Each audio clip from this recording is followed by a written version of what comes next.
यहाँ मैं passive voice और एक्टिव वॉइस से पैसा कैसे बनाएंगे, तो वो टेंस पहला टेंस रहेगा present indefinite tense. Present indefinite, या इसे हम कहते हैं सिंपल टेंस। सिंपल प्रेजेंट कहते हैं या प्रेजेंट इंडेफिनिट टेंस कहते हैं, एक ही होता है।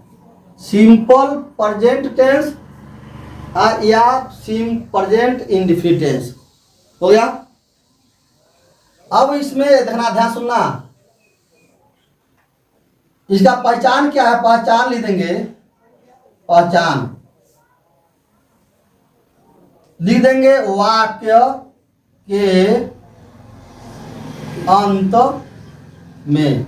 अब हम किस में बना रहे हैं, वॉइस बना रहे हैं। क्या बना रहे हैं, वॉइस में। तो वॉइस में प्रेजेंट इंडेफिनिट या सिंपल प्रेजेंट टेंस का पहचान क्या है, वाक्य अंत में, वाक्य अंत में आ जाता है, ई जाती है, ए जाते हैं।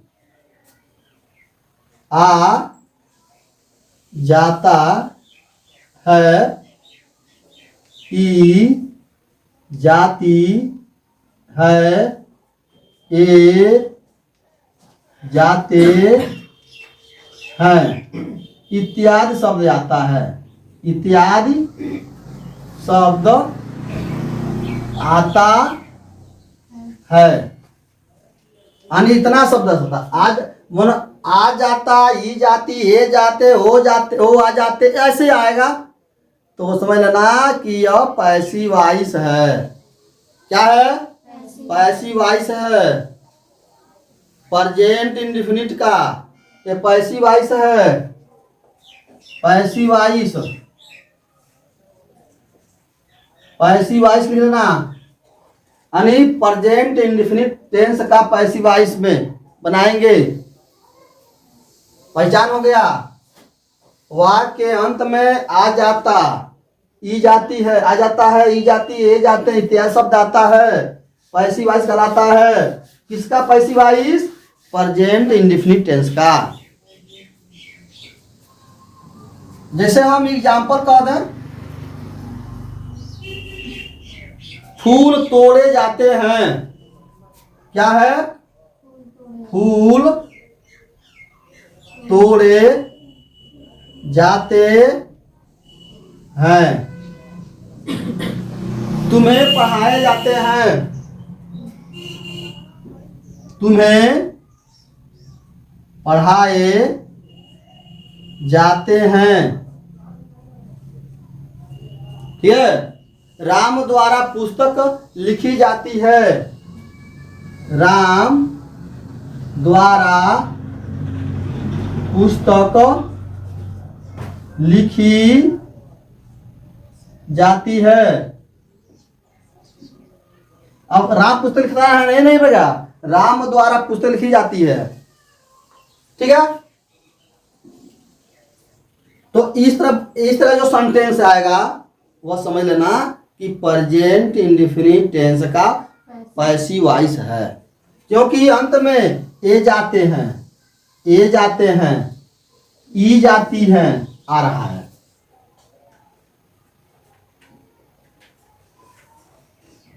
समझ में सुना गया ना। चलिए ठीक। अब आइए, अब पॉजिटिव प्रकार हम प्रेजेंट टेंस का affirmative sentence, negative sentence, interrogative sentence और इंटरोगेटिव सेंटेंस पढ़ते थे। उसी तरह पैसिव वॉइस में भी अफर्मेटिव, नेगेटिव, इंटरोगेटिव सेंटेंस सब वही पढ़ेंगे। लेकिन इसकी जो सहायक क्रिया, प्रेजेंट टेंस की सहायक क्रिया में, प्रेजेंट इंडेफिनिट टेंस की जो सहायक क्रिया होगी, हेल्पिंग वर्ब होगी, वो होगी इज एम आर। क्या होगी, हाँ, यहाँ लिख देंगे, इनमें सहायक क्रिया, इसमें लिख सकते हैं प्रेजेंट इंडेफिनिट की जो सहायक क्रिया है, सहायक क्रिया, तो उस वजह से ये शब्द लगाते थे, फर्स्ट फॉर्म लगाते थे। यहाँ क्या होगा, सहायक क्रिया प्रेजेंट इंडेफिनिट टेंस में इज एम आर होगा। क्या होगा? इज एम और आर होगा किसके अनुसार? ऑब्जेक्ट के अनुसार। क्या होगा? और क्या होगा? दूसरा याद कर लेंगे, पूरा पैसिव वॉइस में वर्ब का थर्ड फॉर्म होगा, ठीक है? पूरा पैसिव वॉइस में, पैसिव वॉइस में वर्ब का थर्ड फॉर्म होगा, थर्ड फॉर्म होगा। कुछ भी हो इसमें वर्ब का थर्ड फॉर्म होगा, चाहे अफर्मेटिव हो, चाहे निगेटिव हो, चाहे इंटरोगेटिव हो, चाहे कंटिन्यूअस हो, चाहे परफेक्ट हो, कोई भी हो, वर्ब का थर्ड फॉर्म होता है।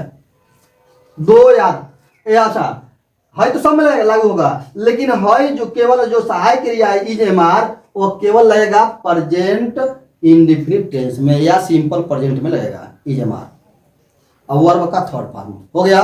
समझ आ गया? अब आगे चलते हैं हम। अब हम आपको बताने जा रहे हैं अफर्मेटिव सेंटेंस। क्या है? सर एक लगा के बताइए। हाँ बता रहे हैं, अफर्मेटिव सेंटेंस बता रहे हैं यहाँ पर। जब अफर्मेटिव सेंटेंस बताऊंगा तो करूंगा यूज हेल्पिंग वर्ब का। जैसे देख लेंगे यहाँ पर अफर्मेटिव लिख देंगे, affirmative, affirmative sentence, affirmative sentence. Affirmative sentence में जानते हो ना, सकारात्मक वाक्य। क्या होता है? सकारात्मक वाक्य। ठीक है, अब मैं थोड़ा सा लेता हूं एक्टिव वॉइस, चाहे इसको छोड़ देते हैं, वैसे हम पैसिव वॉइस में बना दे रहे हैं। रूल नंबर फर्स्ट है, इसमें स्ट्रक्चर देखेंगे, स्ट्रक्चर। ठीक है, स्ट्रक्चर में क्या होता है? ऑब्जेक्ट। क्या होगा? ऑब्जेक्ट। उसके बाद सहायक क्रिया। ऑब्जेक्ट कितना है? जैसे ऑब्जेक्ट क्या करेंगे, हम बताए थे ऑब्जेक्ट ढूंढने का जो नियम, वाक्य में क्या या किसको, क्या या किसको लगा दोगे तो अपने आप मिल जाएगा ऑब्जेक्ट। वाक्य में क्या, वाक्य में क्या या किसको, क्या या किसको लगाने से कर्म मतलब ऑब्जेक्ट मिल जाता है, ऑब्जेक्ट मिल जाता है। और अंत में क्रिया रहती है, क्रिया अंत में रहती है। ठीक है, ऑब्जेक्ट। अब ऑब्जेक्ट सिंगुलर है कि प्लूरल है उसके अनुसार लगेगा, तो यहां लगा देंगे इज, उसके बाद एम या अकॉर्डिंग टू ऑब्जेक्ट आर, उसके बाद मेन वर्ब का थर्ड फॉर्म, मेन वर्ब का थर्ड फॉर्म, मेन वर्ब का थर्ड फॉर्म। उसके बाद हो गया अदर वर्ड। क्या हो गया? इसमें हम यहां अगर बाई का काम आता है, बाई माना द्वारा, किसी द्वारा हो रहा है, तो बाई लिख देंगे, आज लिख देंगे सब्जेक्ट, लिख देंगे सब्जेक्ट। अगर सब उसमें है तब, जैसे कर रहा है यहाँ पर हम इसका यूज करेंगे, यहाँ इसका यूज तो नहीं है। जैसे राम द्वारा पुस्तक लिखी जाती है तो इसका प्रयोग यहाँ कर देंगे इसमें हम। ये हो गया आपका स्ट्रक्चर पैसिव वॉइस का।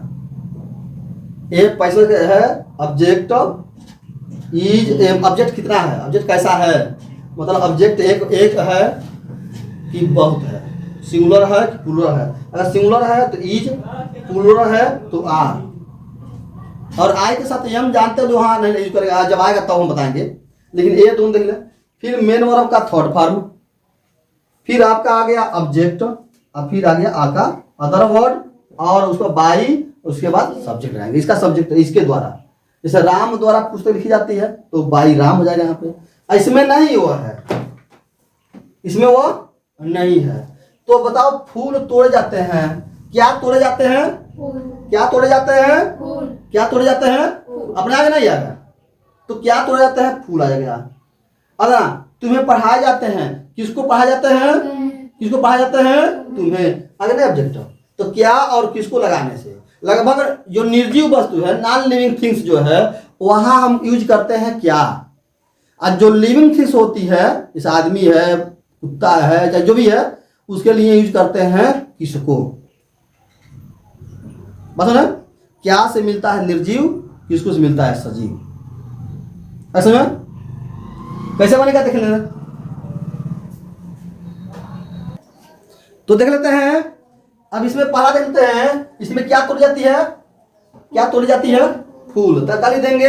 The flower. क्या लिख देंगे? The flower. FLOWERS, flowers.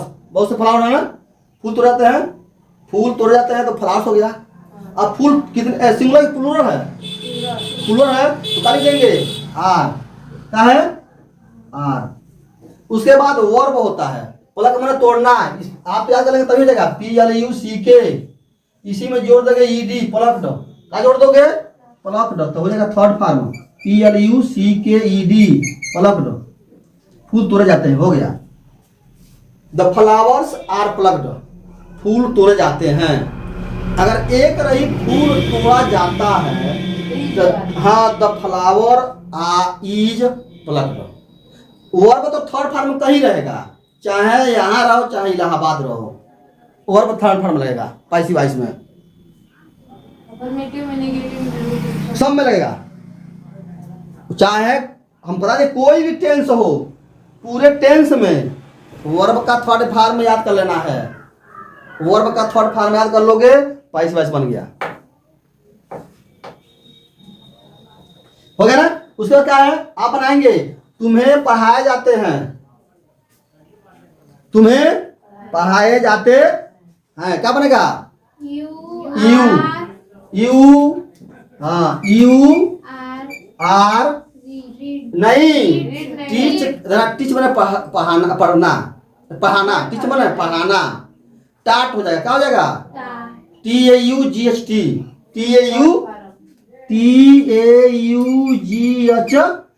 टाट मने पढ़ाया जाता है या सिखाया जाता है। यू आर टाट, तुम्हें पढ़ाया जाता है। तुम्हें अब हाँ ना, राम द्वारा पुस्तक लिखी जाती है। राम द्वारा पुस्तक लिखी जाती है।